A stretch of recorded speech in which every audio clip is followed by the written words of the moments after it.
अस्सलामुअलैकुम, कैसे हैं आप सब। उम्मीद करती हूँ सब ठीक ठाक होंगे। तो आज मैं आप सबके लिए लेकर आई हूँ बहुत ही ज़बरदस्त ऑथेंटिक बन्नू बीफ पुलाव की रेसिपी।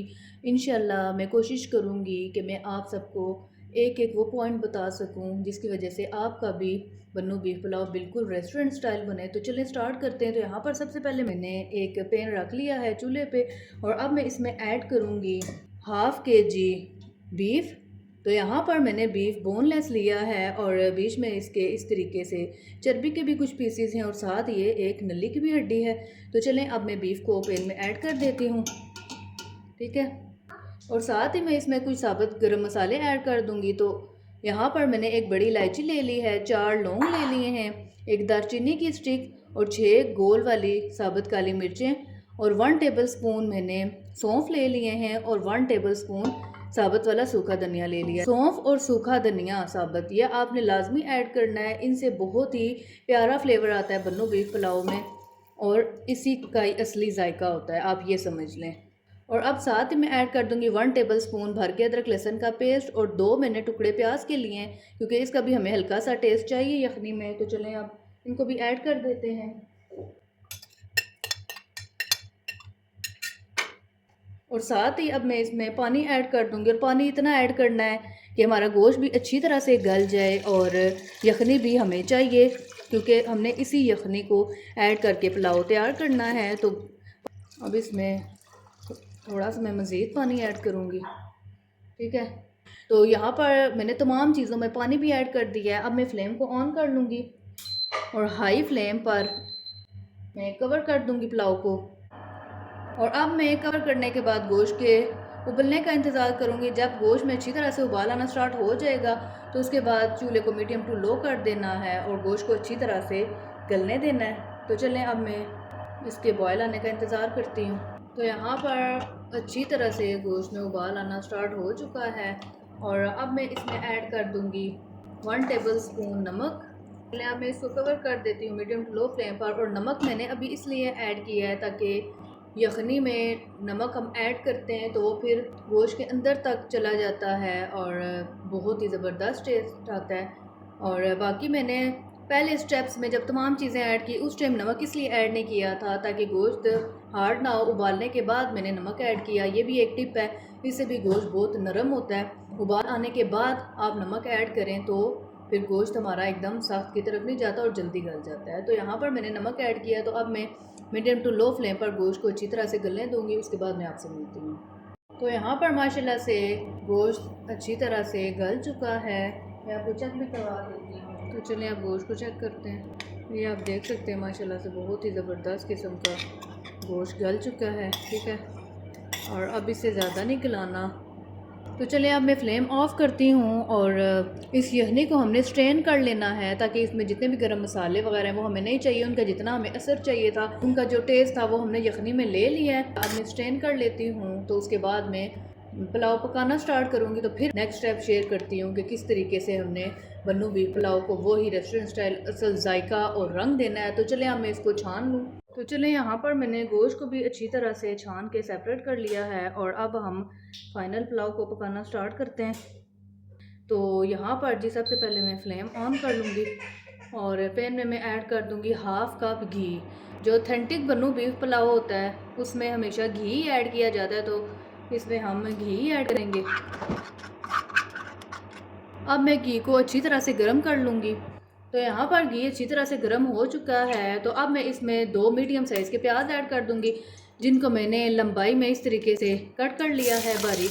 और अब हमने प्याज को बहुत अच्छा सा डार्क ब्राउन कलर देना है क्योंकि आपको पता है बन्नू बीफ पुलाव का जो कलर होता है वो डार्क ब्राउन होता है। तो ये एक मेन स्टेप है जिसको आपने सही तरीके से फॉलो करना है तो पुलाव का रंग बहुत ही ज़बरदस्त आएगा। तो प्याज के ऊपर आपने बहुत तवज्जो देनी है। तो चलें मैं प्याज को अच्छी तरह से डार्क ब्राउन कलर कर लूँ, फिर मैं इंशाल्लाह आपको दिखाती हूँ।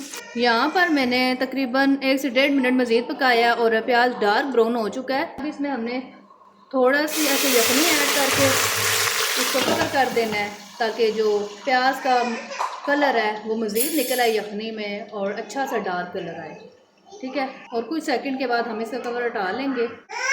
तो यहाँ पर तकरीबन 30 सेकंड हुए हैं। अब मैं इसका कवर उठा लूँगी और बहुत ही ज़बरदस्त किस्म का ये देखें प्याज ने कलर छोड़ दिया है और ये कलर भी हमें चाहिए।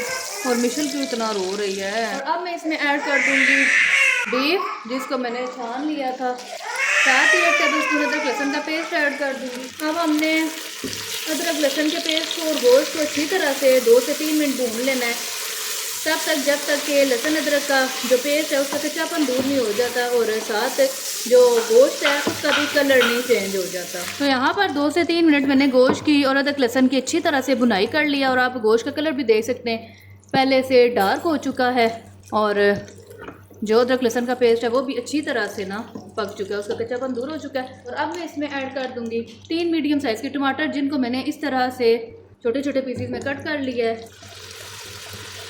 और साथ ही मैं इसमें 4 अदद हरी मिर्चें ऐड कर दूंगी जिनको मैंने दरमियान से इस तरीके से कट लगा ली हैं। तो अब मैं इसमें कुछ स्पाइसेस ऐड कर दूंगी। तो स्पाइसेस भी इसमें बिल्कुल माइनर से ऐड होते हैं, बहुत ज़्यादा इसमें मसाले नहीं ऐड होते। तो यहाँ पर मैंने 6 गोल वाली साबुत काली मिर्चें ली हैं, 4 लौंग लिए हैं, 1 दालचीनी की स्टिक ली है, 1 टेबल स्पून साबुत ज़ीरा लिया है, 1 टेबल स्पून ही ये मैंने सूखा धनिया लिया, लेकिन मैंने इसको दरदरा सा कूट लिया है, इससे भी इसका फ्लेवर बहुत अच्छा आता है। और बन्नू बीफ पुलाव में इसका बहुत किरदार है। यखनी के टाइम भी मैंने ऐड किया था और इस टाइम भी इसको लाजमी ऐड करना है। और ऐड भी इसी तरह से या आपने दरदरा कूट लेना है या आपने साबुत ऐड करना है, तब इसका टेस्ट आएगा। और हाफ़ टी स्पून कुटी हुई लाल मिर्च और हाफ़ टी स्पून हल्दी पाउडर। इसके अलावा हमने कोई रेड मिर्चें कोई और चीज़ मज़ीद ऐड नहीं करनी। इन्हीं चीज़ों से ही बहुत ज़बरदस्त सा बन्नू बीफ पुलाव का रेस्टोरेंट स्टाइल जायका आएगा। अब अच्छी तरह से हमने इन तमाम चीज़ों की भी भुनाई कर लेनी है तब तक जब तक कि टमाटर अच्छी तरह से गल नहीं जाते।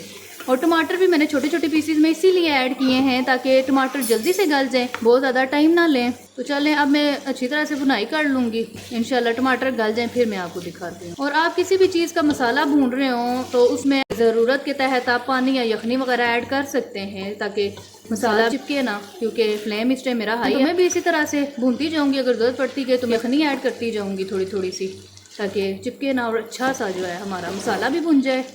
तो ये भुनाई भी बहुत मैटर करती है बन्नू बीफ पुलाव में। तो चलें अब मैं अच्छी तरह से मसाले की भुनाई करती हूँ, फिर मैं आपसे मिलती हूँ। तो यहाँ पर माशाल्लाह से मैंने अच्छी तरह से मसाले की भुनाई कर ली है और टमाटर भी अच्छी तरह से गल चुके हैं और गरम मसालों का और तमाम चीज़ों का फ्लेवर भी अच्छी तरह से निकल आया है। तो अब इसमें मैं ऐड कर दूँगी यखनी। तो यहाँ पर मैंने 3 गिलास यखनी ली है क्योंकि मैं 4 गिलास चावल ऐड कर रही हूँ। तो मैंने 1 गिलास कम ऐड किया है क्योंकि चावलों को भिगे हुए भी तकरीबन 1.5 से 2 घंटे हो गए। तो यखनी ऐड करके अब मैं कवर कर दूंगी ताकि यखनी में उबाल आ जाए। तो यहाँ पर यखनी में भी उबाल आना स्टार्ट हो चुका है। तो अब मैं इसमें चावल ऐड कर दूंगी। तो यहाँ पर मैंने सेला चावल लिए हैं और इनको मैंने तकरीबन 1.5 से 2 घंटा पहले भिगो दिया था। और बन्नू बीफ पुलाव में आप सेला चावल का इस्तेमाल करेंगे तो रिज़ल्ट बहुत अच्छा आएगा। तो मैं आपको सेला चावल ही रेकमेंड करूँगी। तो चलें अब चावलों को मैं मिक्स कर लेती हूँ, ठीक है।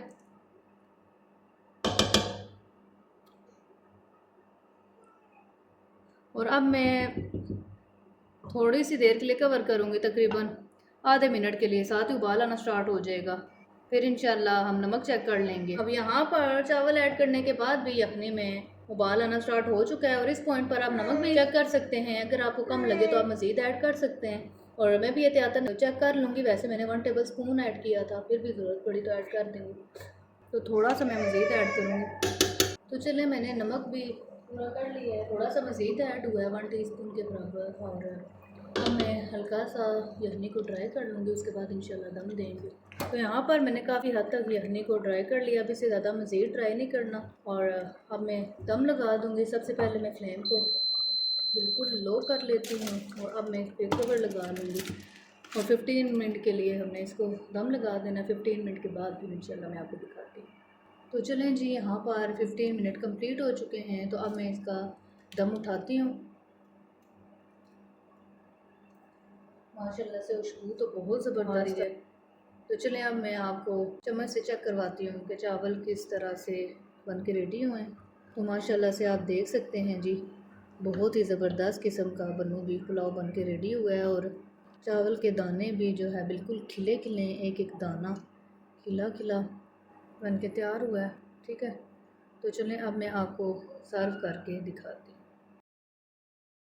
तो माशाल्लाह से बहुत ही ज़बरदस्त किस्म का बन्नू बीफ पुलाव रेडी है। आप इस बन्नू बीफ पुलाव को इस बकरा ईद पर लाज़मी बनाइएगा और एक-एक स्टेप को आपने इसी तरह से फ़ॉलो करना है। तो आप देखेंगे कि इंशाल्लाह आपसे भी बन्नू बीफ पुलाव बहुत ही ज़बरदस्त किस्म का बिल्कुल रेस्टोरेंट स्टाइल बनकर तैयार होगा।